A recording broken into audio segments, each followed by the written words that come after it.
Nagtry nga pala ako magluto ng chicken pastil dito sa UAE. Ito yung sikat na chicken dish sa may Mindanao, lalo na sa mga Muslim Filipinos. Ito kasi ay tipid na ulam at saka pwede pa siyang pangmatagalan, lalo na pag maganda yung pagkakaluto. Simple lang yung ginamit ko na ingredients at yung chicken breast na ginamit ko ay frozen lang. Medyo mahal kasi yung fresh na chicken breast. Hugasan ko lang yung chicken breast at saka naman nilagyan ng tubig at nilagyan ng dahon ng laurel para naman matanggal yung langsa niya kapag pinakuluan. At habang nagpapakulo ay hiniwa ko naman ng pino, yung sibuyas, luya at saka bawang. At ganoon na rin yung sili, pero yung sili na ginamit ko dyan ay hindi gaanong maliit kasi ayoko nang masyadong maanghang. Gusto ko lang may aroma ng sili para masarap at saka parang hindi malangsa. At pagkatapos ng ilang minuto ay chinek ko yung aking nilagang manok at kung luto na ay hinango ko na siya at drinin at medyo pinalamig. At pagkatapos or kahit hindi naman masyadong malamig or mainit-init pa ay pwede kayong gumamit ng tinidor para siya ay himayin. Ayan, ihimayin natin siya ng maliliit. Ayan. At kapag ready na yung mga ingredients, ay magpainit na tayo ng mantika.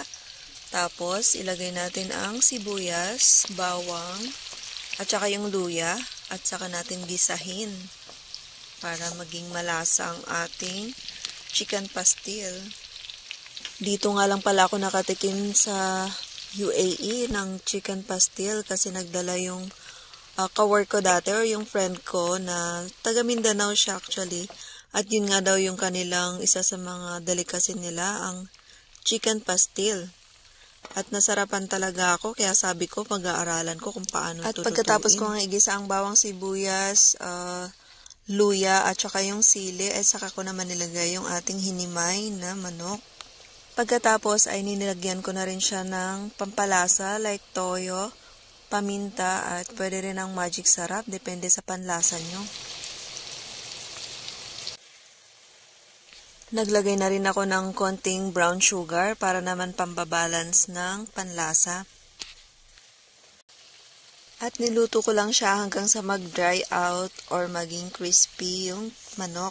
At after nyan ay ready na nga yan para sa mainit na kanin at pwede nyo na siyang ilagay sa jar para pang ulam sa pangmatagalan.